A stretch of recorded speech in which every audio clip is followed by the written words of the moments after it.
Nananalangin naman si GB na sana talaga si Manuel Aguinaldo na ang kanilang hinahanap, pero parang narinig na ni GB ang pangalan ng Manuel Aguinaldo. Ang sabi ni Max, kasi kasama si Manuel Aguinaldo sa listahan ng militar at gustong-gusto na talaga makita ni GB si Manuel Aguinaldo para malaman na niya kung sinong leader ng Ilocano. Pero hindi alam ni GB na hinahanap din pala ni Greg ito si Manuel.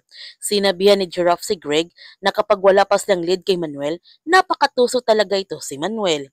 Ang sabi ni Greg, base sa lahat ng impormasyon na nakuha niya, bumalik lahat sa Ilocano, kaya hindi malayo na ito ang grupo niya. Habang si Andres, pinuntahan niya si Marcelo at tinanong niya ito kaagad kung sino kanyang kausap sa restaurant nung isang araw.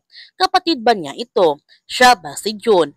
Ngunit hindi naman sinagot ni Marcelo ang mga tanong ni Andres, hanggang natanaw ni Andres si Jigo sa malayo, kaya agad niya itong pinuntahan para makausap na niya ito.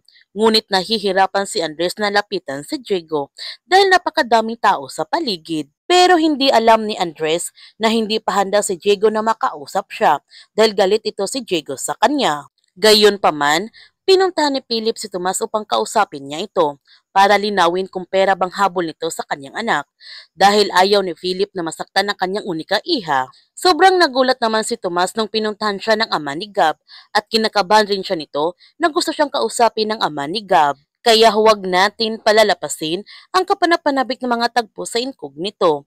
Kung bago ka pa channel ko, don't forget to like, subscribe, and click notification bell para palagi kang updated sa mga videos in-upload ko. Thank you for watching and God bless to everyone.